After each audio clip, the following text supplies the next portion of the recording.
또 에너지 산업. 중국은 석유 수입 세계 1등 국가예요.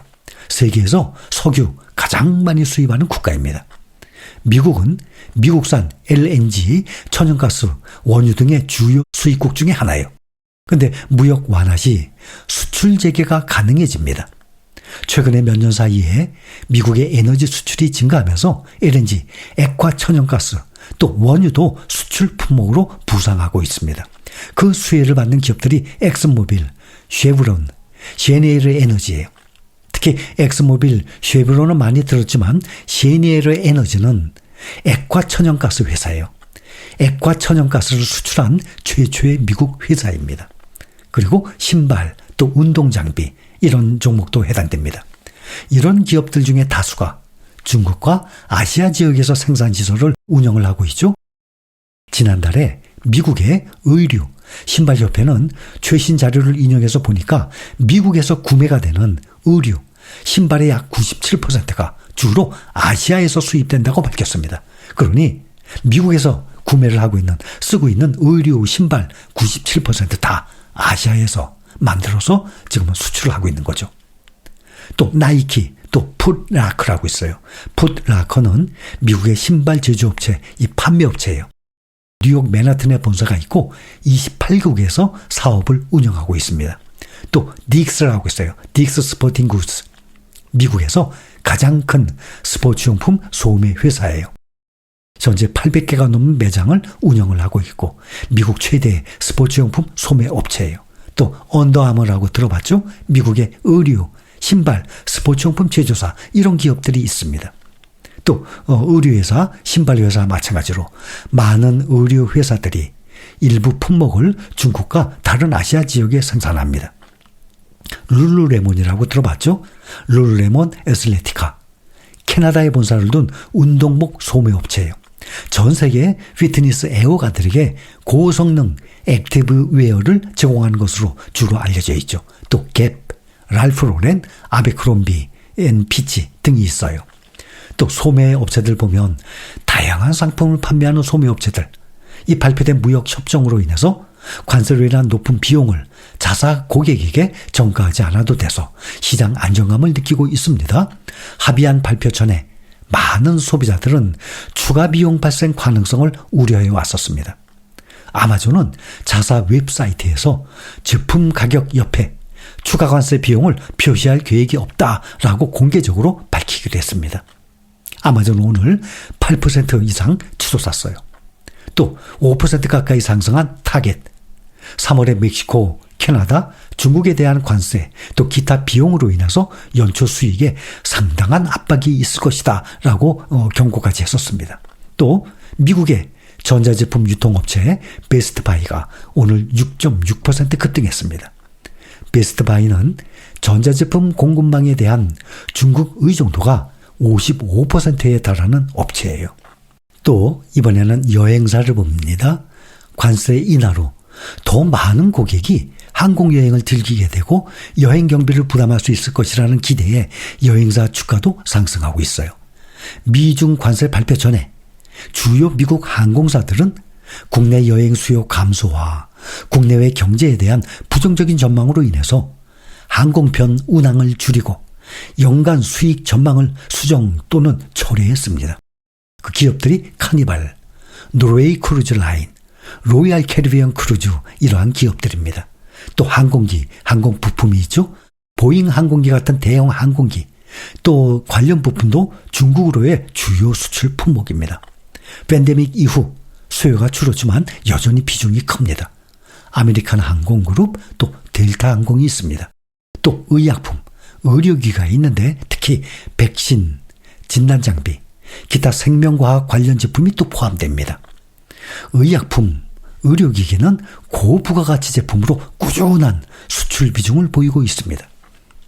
그래서 앞으로 고려할 점을 보면 앞으로 휴전의 구체적인 내용 중에서 어떤 품목의 관세가 얼마나 인하, 철폐가 되는지, 비관세 장벽은 어떻게 되는지 등의 구체적인 합의 내용에 따라서 산업별의 수혜 정도가 달라질 수 있습니다. 그러나 두 국가 간의 경쟁 구도는 지속됩니다. 관세 문제가 완화되더라도 기술 패권 경쟁 등 이 미중 간의 근본적인 전략적 경쟁 구도는 지속됩니다. 이것은 특정 산업, 특히 첨단 기술이죠. 여기에 계속 영향을 미칠 수 있습니다. 무역 전쟁을 겪으면서 이미 진행된 일부 이 공급망 재편, 탈중국화라고 표현하죠. 이 공급망 재편은 휴전 이후에도 완전히 되돌리기는 어려울 수 있습니다. 결론적으로 미중 무역전쟁 휴전은 관세 부담과 불확실성을 줄여주고 그동안 양국 간의 교역에 직접적으로 관여하거나 무역 갈등으로 인해서 비용 부담 또 시장 접근 제한을 겪었던 산업들이 전반적으로 긍정적인 영향을 받을 것으로 예상됩니다. 이 긍정적인 영향들은 소비자 가격이 하락하게 되니까 소비자 물가가 안정이 되고 또 인플레이션이 완화가 될 것입니다. 수입품에 대한 관세가 낮아지면 해당 상품의 가격이 하락해서 소비자의 구매력이 또 향상되고 생활 수준이 또 높아질 수 있습니다. 수입 제품 가격이 낮아지면 미국 소비자들이 더 저렴하게 상품을 구매할 수 있게 되지 않습니까? 특히 중국산 저가 소비재, 전자제품에 의존하는 중산층 이하 가게에 긍정적입니다. 또 수입 부품을 사용하는 미국 국내 생산 제품의 가격도 낮아질 수 있습니다. 선택의 폭이 확대가 되죠. 그만큼 저렴해진 수입품 덕분에 소비자들은 더 다양한 상품을 선택할 수 있게 됩니다. 기업의 생산 비용이 또 절감이 되죠. 미국 제조업체들이 중국 등에서 수입하는 이 부품, 원자재에 붙던 관세가 줄어들게 되면 수입 원자재나 중간재를 사용하는 미국 기업들은 생산 비용을 절감할 수 있습니다.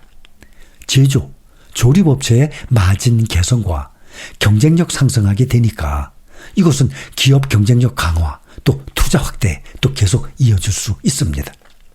수입품과의 경쟁이 심화되면서 미국 내 기업들은 효율성을 높이고 또 혁신을 추구하도록 자극받을 수 있게 됩니다. 이것은 장기적으로 생산성 향상에 기여할 수 있습니다. 또 인플레이션 압력이 완화가 되죠. 수입품 가격 하락이 전반적인 물가 상승 압력을 완화하는 데 큰 도움이 되기 때문입니다.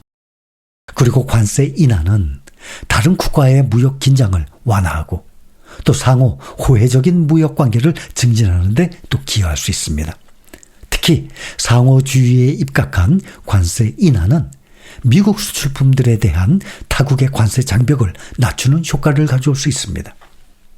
그래서 글로벌 공급망이 안정이 되어서 불확실성 해소로 기업들이 생산 계획을 장기적으로 수립이 가능해지고 투자와 고용 확대의 긍정적인 신호로 해석이 됩니다. 이번에 스콧 베센트 재무장관이 관세를 대폭 인하한 임시협정을 발표하면서 양쪽 모두 디커플링을 원하지 않는다고 말했습니다. 베센트 재무장관은 미국이 중국과 장기적이고 지속 가능한 무역협정을 추구하고 있다라고 또 덧붙였습니다. 경제학자들은 이번 합의로 미국 경제가 주요 소비국으로서 익숙한 길로 복귀하고 경기 침체 위험을 낮출 수 있다라고 말합니다. 새로운 합의는 또한 관세 충격 요법을 통해서 미국의 제조업 강국 지위를 회복을 하려는 시도를 일시적으로 중단을 하는 겁니다. 중국에 대한 관세가 낮아지면 미국으로의 제조업 일자리 이전이 또 줄어들게 되고 관세로 인한 새 수입도 또 줄어들 가능성 또한 높습니다. 그리고 양국 간의 무역이 사실상 중단이 되어서 수입 의존도가 높은 이 기업들의 비용이 크게 증가하고 또 최악의 경우 사업이 중단될 수 있는 위험을 또 제거하는 그러한 효과가 또한 있는 것입니다.